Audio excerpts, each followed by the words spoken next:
व्रत की एक एक चरित्र को हमको ध्यान करना। प्रदोष की कथा में लिखा है, त्रयोदशी व्रत की कथा में लिखा है, प्रदोष की व्रत की कथा में लिखा है कि सुबह ब्रह्म मुहूर्त में उठो, स्नान करो। ठीक है, केवल प्रदोष से मतलब नहीं है।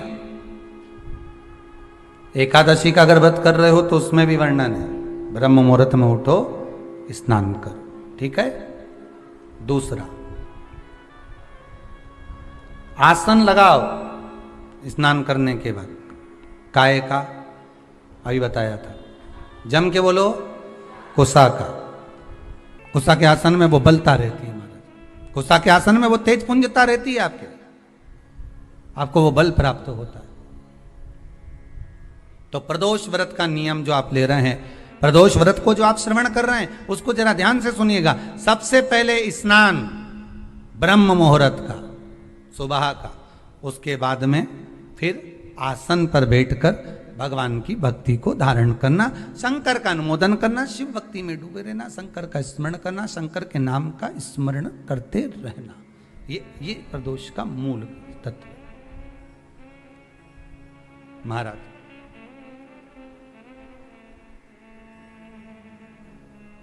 प्रदोष व्रत करने वाले को भोजन नहीं करना चाहिए,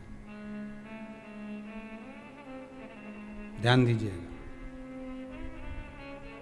फलाहार करो, उसमें भी नमक का सेवन मत करो। प्रदोष व्रत में नमक का सेवन वर्जित होता है। कारण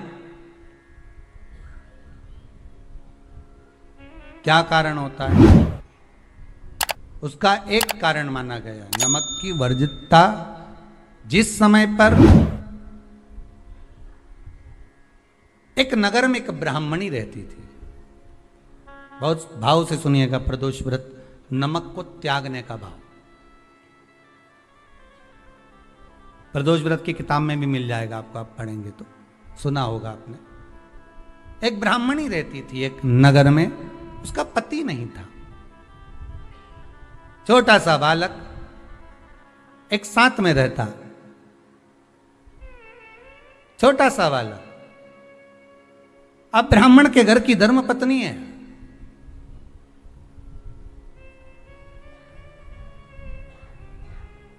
ब्राह्मण कर्मकांड करने वाला, पूजन करने वाला, पाठ करने वाला, अनुष्ठान करने वाला, पूजन करने वाला, मंत्र जाप करने वाला, भगवत भक्ति में डूबने वाला। ब्राह्मण तो चले गया, ब्राह्मणी बच्चे के साथ रह रही, क्या करे वो, अकेली निवास कर रही है।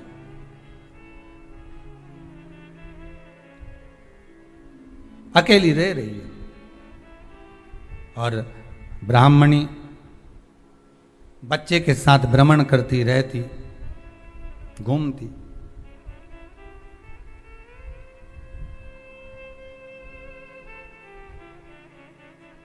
कहीं कहीं दर दर जाकर कुछ भिक्षा को मांग कर लेकर आ जाती, और भिक्षा लाने के बाद में उस भिक्षा को जब लेकर आती तो अपने बच्चे को भी खिलाती और स्वयं भी उसका पान करती।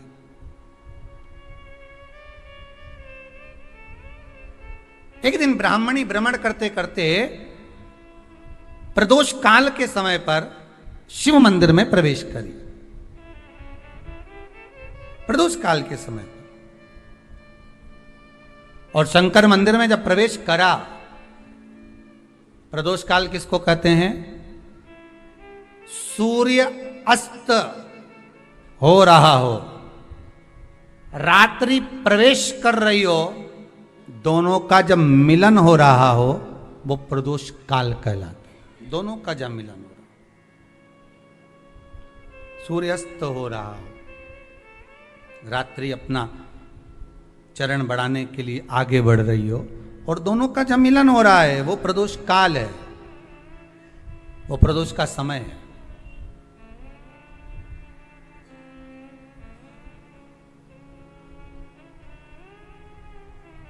ब्राह्मणी मंदिर में प्रवेश कर रही, जब ब्राह्मणी मंदिर में प्रवेश करी, मंदिर के अंदर पहुंची, प्रदोष काल का समय था, प्रदोष का समय चल रहा था, और प्रदोष काल के उस समय में प्रदोष काल के उस समय में जब ब्राह्मणी ने देखा कि कोई भगवान की भक्ति में लगा हुआ है, भगवान के रस तत्व में डूबा हुआ है, आज ब्राह्मणी के पास में कुछ पदार्थ नहीं है, अपने बच्चे का पेट भरने के लिए कुछ सामग्री नहीं है, और कुछ आस लेके वो प्रवेश करिए, कुछ आस लेकर वो अंदर प्रवेश कर जाती है।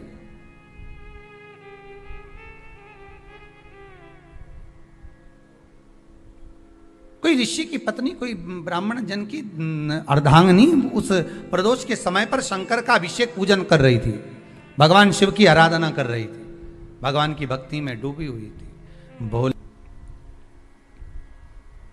जब भगवान शिव की आराधना में डूबी हुई है, आराधना कर रही है, ये कुछ पाने के लिए चली गई, ये कुछ पाने के लिए गई, और इसके मन में आया कि मैं कुछ, मुझे भोजन का कोई पदार्थ मिल जावे, मुझे कुछ भोजन मिल जावे, और जब मुझे भोजन मिल जाएगा तब मैं जो पाऊंगी अपने बच्चे को भी पाऊंगी। पर जिस मंदिर में वो प्रवेश करी थी, जहां पर नारी पूजन कर रही थी शंकर की प्रदोष काल में, वहां पर पड़ी हुई कुछ वस्तु को इस ब्राह्मणी ने मांग लिया।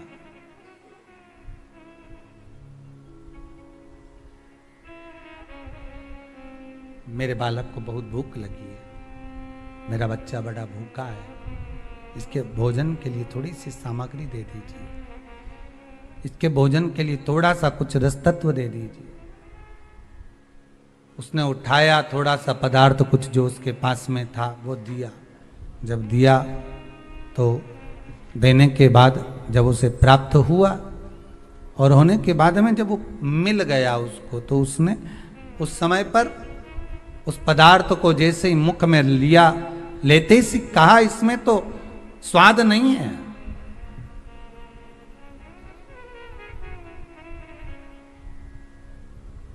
इसमें स्वाद नहीं है। महाराज, ब्राह्मणी ने जैसे ही मुख में लिया, थूक दिया, ये श्रेष्ठ नहीं है। जो ऋषि की पत्नी अंदर पूजन कर रही थी प्रदोष काल, उसने कह दिया, आपका चेहरा बता रहा है कि आप ब्राह्मण की धर्म पत्नी,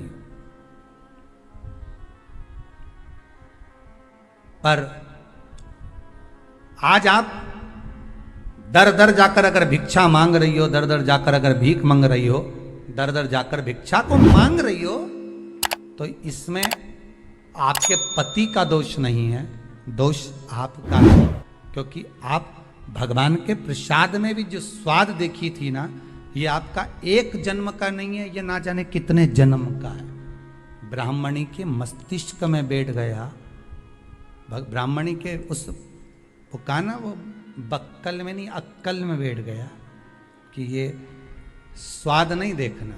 इसलिए प्रदोष व्रत के अंतर्गत ब्राह्मणी ने उस दिन से विचार कर लिया कि जैसे आप पूजन कर रही हो, जैसे आप अर्चना कर रही हो, जैसे आप आराधना कर रही हो, ऐसी आराधना, ऐसी पूजन, ऐसी भक्ति मैं भी करूंगी, ऐसी आराधना मैं भी करूंगी। अब मैं स्वाद नहीं देखूंगी। तो प्रदोष व्रत करने वाले को ध्यान रखना चाहिए कि नमक का सेवन ना करे, नमक को ना पाए, भोजन ना करे, फलाहार करिए, फल का आहार करिए, प्रयास करिए। और यदि आपने व्रत का ले लिया भोजन का कि हम तो एक टाइम फलाहार करेंगे, एक टाइम भोजन करेंगे, ऐसा भी कई लोग प्रदोष ले लेते हैं, तो वो बात आपकी है, आप तक रखो, ठीक है, अपने मन तक। ठीक है, बाबा आपकी मनोकामना पूर्ण करे, वो भी भाव रखो। आपको पहले भी कहा है, तुम्हारी भगवान से अगर बेर है, भगवान के मंदिर नहीं भी जाना चाहते, तो भगवान की चौखट पे दिया लगा दो, पर लगाओ। शाम के समय पर प्रदोष काल में बेलपत्री के पेड़ के नीचे, चाहे शंकर के मंदिर के दरवाजे पर या शिव मंदिर में, अगर आप प्रदोष के दिन दिया लगाते हो, सोमवार के दिन दिया लगाते हो, तो ऐसा कोई व्यक्ति नहीं जिसको मेरे देवाधिदेव महादेव, मेरा विश्वनाथ भंडार नहीं भरता हो, खाली नहीं छोड़ेगा, दे देगा। भंडार भर देगा,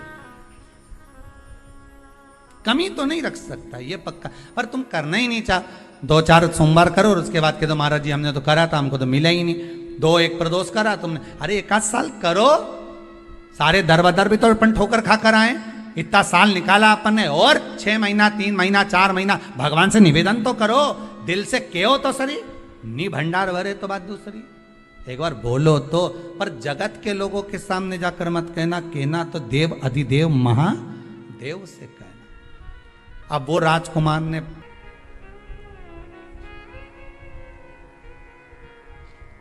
आगे वर्णन आया, प्रदोष व्रत करने वाले को प्रदोष के दिन प्रयास करना चाहिए कि रात्रि के समय पर आधा घंटा 10 मिनट 20 मिनट जागरण करे। जागरण मतलब थोड़ा भगवान का भजन कर ले, भले 4-5 माताएं इकट्ठी नहीं हो तो अपन अकेले ही कर लो, अपन अकेले कम है क्या भाई, अपन कम पड़े, आराधना अकेले भी करो, जागरण करो। जब आपकी 11 प्रदोष हो जाए, 26 प्रदोष हो जाए, तब उद्यापन करो। उद्यापन 2 ब्राह्मणों को जोड़े से बुलाओ, ब्राह्मणों को जोड़े से बुलाकर उनके चरणों की पूजन कर कर, आराधना कर कर, सुंदर मंडप तैयार कर कर भगवान का, उसमें सुंदर रंगोली डालकर मंडल बनवाकर पूजन करो शंकर भगवान की प्रदोष का। एक दिन पहले गणेश की आराधना करो, पूजन करो, और प्रदोष वाले दिन जो मंडल बनाए हैं पूजन अर्चना करने के लिए, जो स्थान दिया है उसकी आराधना करो। खीर की आहुतियां दीजिए 108 बार, जो ब्राह्मण आए उनके माध्यम से मंत्रों द्वारा पूजन कराकर खीर की आहुतियां दीजिए शिव नाम महाराज। फिर ब्राह्मणों को जोड़े से भोजन कराकर, चरणों को नमन कर कर, दक्षिणा प्रदान कर कर, निवेदन कर कर ब्राह्मणों से कहें, हे ब्राह्मण देवता, आप हमें आशीर्वाद प्रदान करें कि जिस प्रदोष का हमने व्रत किया है उस व्रत का पुण्य फल हमें प्राप्त हो। ऐसा ब्राह्मण चरण को नमन कर कर, प्रणाम कर कर उनसे अपने मस्तक पर अक्षत छुड़वाएं, फिर नमन कर कर भोजन कराकर विदा करें। शाम को भगवान का जागरण करें। ऐसे प्रदोष व्रत का उद्यापन कर अपने जीवन को सार्थक बनाएं। ऐसा सुंदर प्रदोष व्रत का व्याख्यान वर्णन स्कंद पुराण में करा गया। वही स्कंद पुराण का प्रदोष व्रत का वर्णन आपको शिव महापुराण के इस सुंदर संवाद में किया गया।